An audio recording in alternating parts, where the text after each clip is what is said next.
На годишниот работен ручек на Латиноамериканската стопанска комара на Хјустон учествуваа градоначалничката Анис Паркер и многу други влијателни личности кои не се од латиноамериканско потекло. Последните 4 години под водство на председателката Лора Муријо, членството во комората се зголеми за 600%. Комората привлече бројни спонзори кои претходно одеа во Мајами или Лос Анџелес. Сега доаѓаат во Хјустон бидејќи сметаат дека економијата тука е подобра од каде и да е на друго место.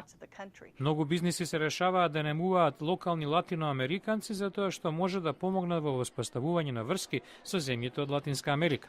Социологот од Универзитетот Рајс Стив Мурдок е дециден дека иднината на Тексас зависи од латиноамериканците, популација чиј број најбрзо расте. 65% од економскиот растеж во Тексас се должи на латиноамериканското население.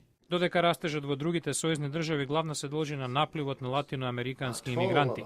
Мурдок подлекува дека во Тексас во голем дел е резултат на природниот прираст на населението, веќе солидно интегрирано во општеството. Сепак, тој смета дека потенцијален проблем за Тексас е тенденцијата што ја покажа пописот дека латиноамериканското малцинство е помалку образовано и заработува помалку од населението од англосаксонско потекло. Мурдок заклучува дека економската иднина на Тексас зависи од ова динамично младо население. А Муријо од Трговската комора на Хјустон се согласува дека клучот за нивен успех и успех на Тексас е нивната едукација.